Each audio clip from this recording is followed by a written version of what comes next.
I've got both of the keepers from the first litter from our matriarch chin doe. Unfortunately, this was the only chin that got kept around. I think one of the runs maybe was a blue chin, but we're keeping back because I have a lot of dilute in my lines, and because the dad was blue, we're already guaranteed to carry dilute. So I just actively made the choice because A, it was a run, and B, because of trying to maintain both agouti and dense colors, just due to what I know I'm going to end up having to be forced to cross in. We're not going to keep any sort of blue chins at the moment. But yeah, so we're keeping back this chin out of, maybe like a litter of 9. I want to say that she was probably 4th, maybe, in the litter. And I'm gonna say this Castor doe was a 1st in the litter. Pulling them out right now, I'm just posing them a second ago before I started recording. They do seem a little bit like they're in a growth spurt because they seem kind of awkwardly long, but we're gonna make this video anyway because I don't have time very often like this to do a video. So just generally, we're just gonna look at the difference in how they look and sort of how they came out. And you can definitely see they are so different looking than like everything else in my barn. It is, aside from color, jokes aside from color, they are truly structured extremely differently. And so it's definitely going to be an uphill battle trying to get all the structure converted over. And even though it's actually really funny, I'm kind of shocked, honestly, even though they look totally different than anything else in my lines and the way that they're structured, I'm kind of shocked at how nice this doe came out for a 1st generation crossing. Usually 1st generations don't go as well as this one did. I still have serious issues with this doe, don't get me wrong, but I was not expecting the buck to correct a lot of the spine issues that the doe really severely had.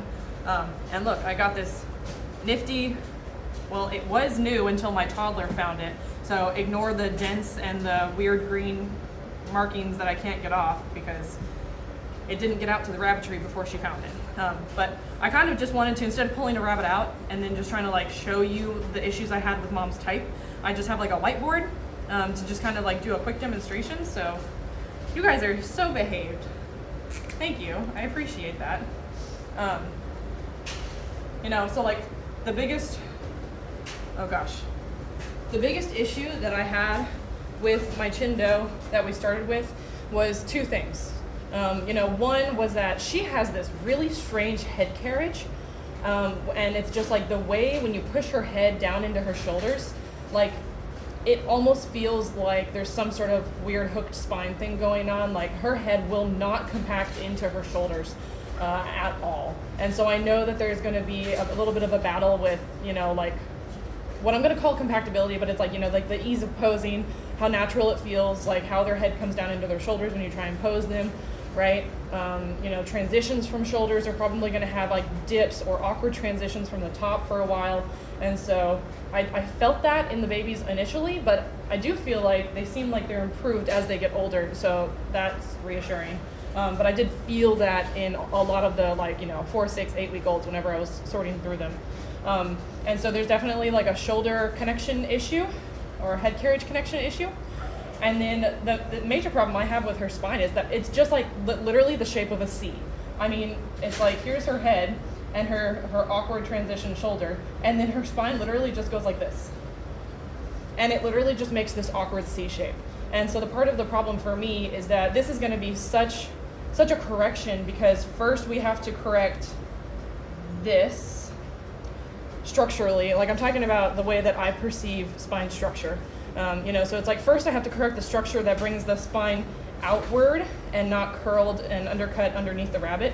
And this is harder than you think it is, actually. And so first we have to correct, first I've got to correct this part of the spine structure, and then we've got to correct the actual turn over the hip, and like how it peaks and the peak definition and everything. And then you've got to like fix the structure that actually corrects the curved spine and makes this straight. And so it's like, this is like a multi-part thing where, some of the rabbits, and the buck had a beautiful top line, albeit he still had his own issues, but the great thing about this buck is that he's got this straight spine, he's got a great peak, and he's got good rounding. He's a little bit chopped underneath here, and he doesn't quite hold it as rigidly as I would like.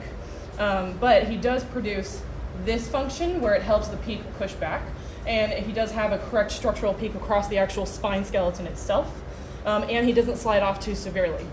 So he was a really great starting point for being able to help, because, you know, being this terrible, oh gosh, that's fantastic. Cheap whiteboards.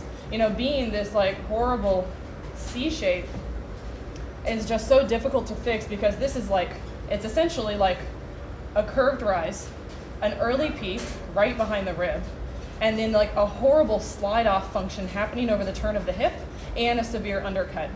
And so it really takes a lot of power genetically to be able to push this entire structure back like this.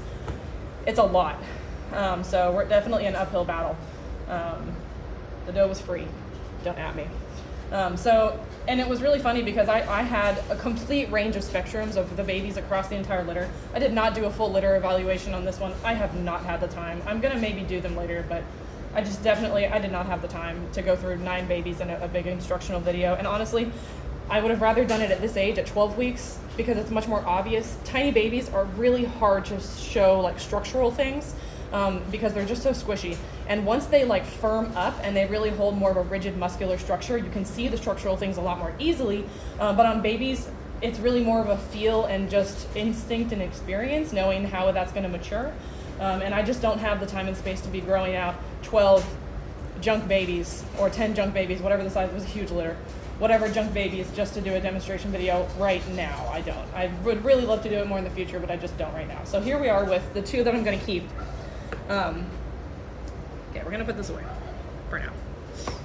And we're still recording? Yeah, we're good. Oh gosh. Oh, I hope that you were able to see that.